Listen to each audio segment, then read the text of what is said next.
Tillie was just shouting the part in Doc's workshop while waiting for the others to return. Arthur was eyeing the yard as usual. I didn't order the part, Tillie. Doc must have. They're not for you, said he. No, it's for the others, said Tillie. I'm actually wanting to plan a surprise for them. I can't tell. Well, I can, as you can't call on the line. What surprise is it? Asked Arthur. I tell you what, it's in the workshop, explained Tillie.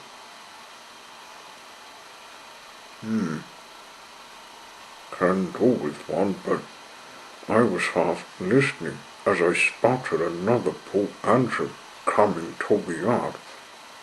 Tillie looked up. Tracey came moving into the yard. She had been running from Hollywood after she left with the truck.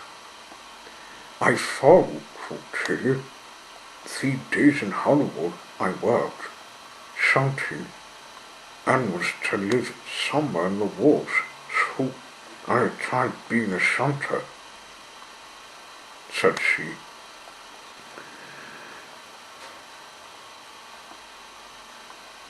I was wanting some help on the Tremerton Barb line. Perhaps you can live with me, suggested Tillie. Could I? I'll be brilliant.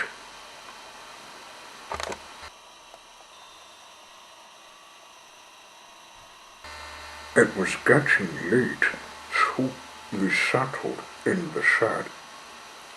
The rest came in later.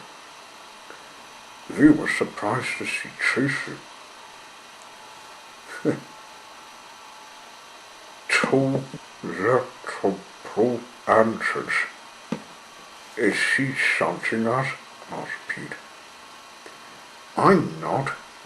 I can let you shunt your trees, said Tracey. I've already done it, so can I pull my Uchi? She's not the real so let's let her get used to it, apart from learning the way from Tillie, said Jebediah. I don't see why we need 2 little answers, but I suppose we should, said Farnsworth. The next morning the Bruce left to find Tremerton. Arthur was checking his list. Usual Barb line as usual, Tillie, not when Tracey's helping, he said. Does he always make the morning call? Asked Tracey. After blowing his horn, yes he does, said Tillie. He might rest in a shed at the campsite. There's a line I saw that could to the sawmill. We could do up with doing a delivery. That looks like fun. We just need to take a truck. You said Rupert's visiting the campsite, said Tracey. Little did they know that the big answers were wanting to see the Barb line. Farnsworth was the first to see it. Pete followed when he left. Then Jebediah and Georgia.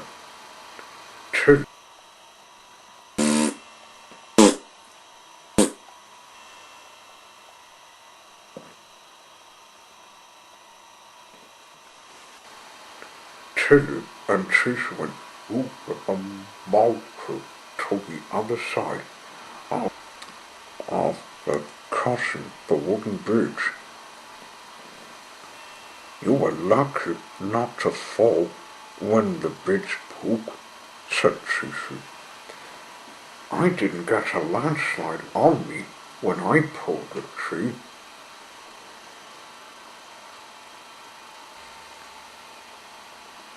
The bridge was mended. 2 incidents happened on it. Father fell off it and almost again. The first time he had root breaks, and we had to fish him out. And the second time he saved his empty passenger chair before he broke down, said Tillie. He might have the workmen to change the bridge frames after that, said Tracey. When reaching the other side, we went looking for the Tremerton bar line.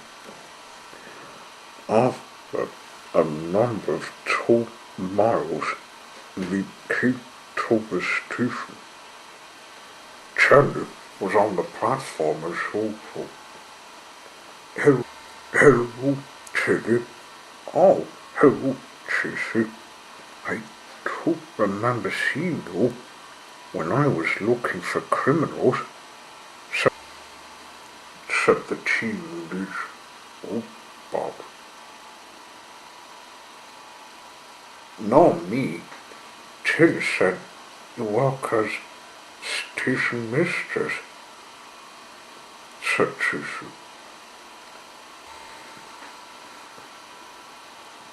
We came to look for the sawmill to find logs to give to the campsite.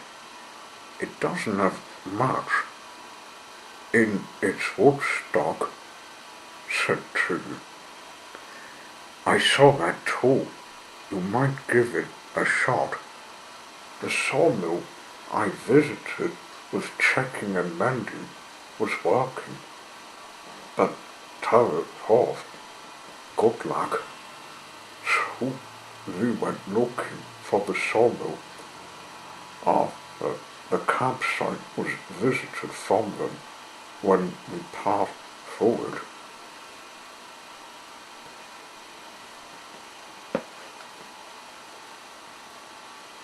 As Tillie had said it, suddenly there it was, the sawmill.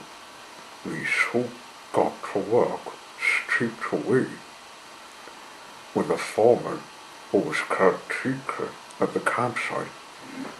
Tillie informed me this machine needed a man, so thought, seeing as winter's coming, we can keep warm, stacking the bunkers at the back of the camp lodges.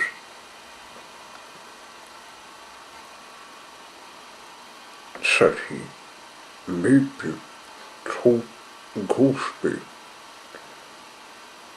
Let's just use these large vans, or let the big engines take it, if the line can hold the weight, said Tracey. Or if we do fall off the line, prompted Tillie.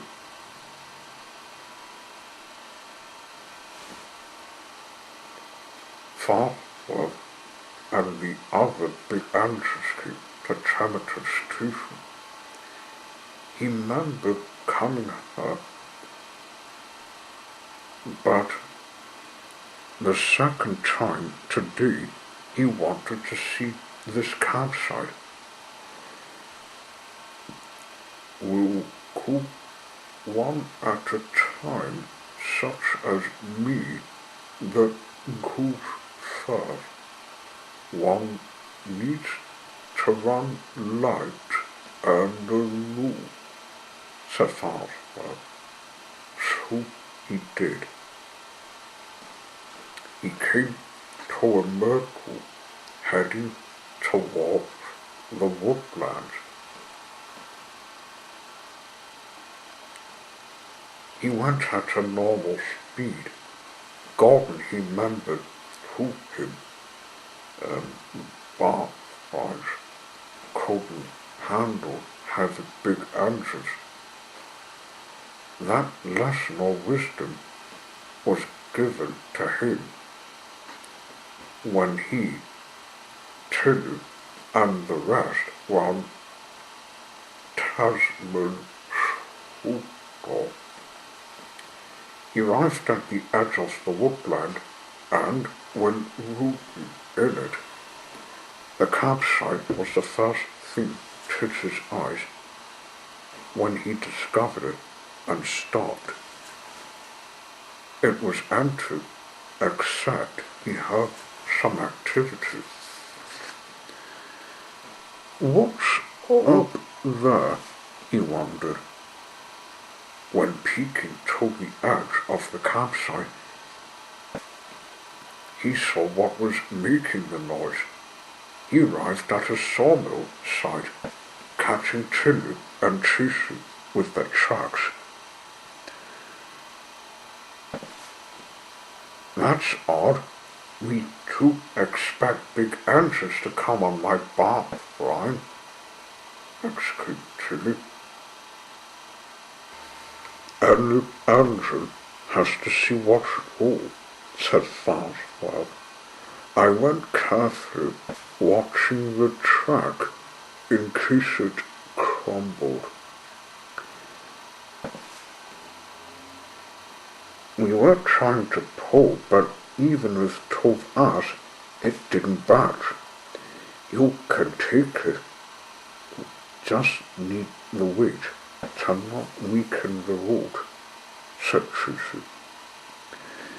We'll follow you when you're not in sight, said Tillie. So it was arranged. Farnsworth went first to take one of the bags. The bros followed. Farnsworth crossed the same myrtle just as before, looking at the track again. My hoot me, he thought. At least I'm rule.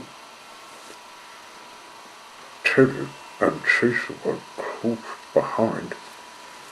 They were keeping their distance. Suddenly, they saw Tillie Wakeman waving at them to make them stop. I like to ask you, too, what's Farnsworth doing on the bar line? For what purpose? This line isn't for him to go on, she said. We didn't invite him, Tillie. He invited himself to look at it, said Tillie. We let him take the van instead of us hauling it, added Tracey. Farnsworth had to explain himself, wanting to avoid a short visit to the Trenton station platform.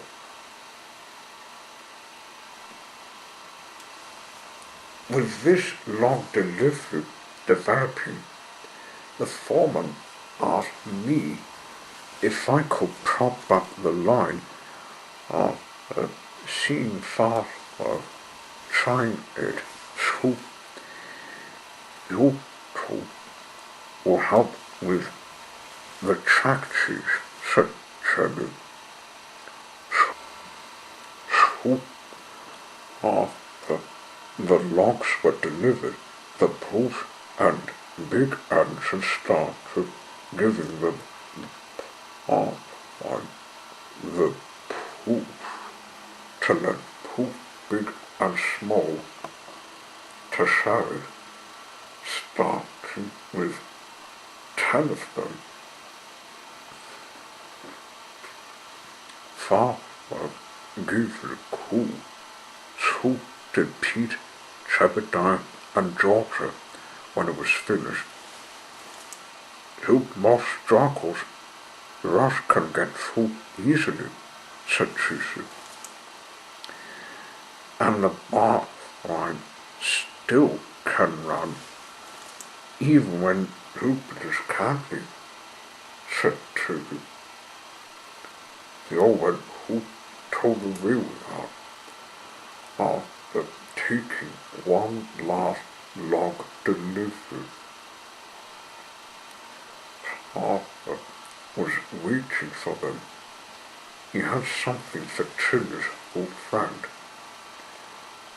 "We had Tillie chase things when she did all the rascals, making the big answers themselves.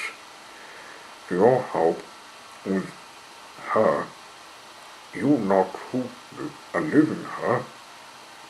You're officially a part of the real game."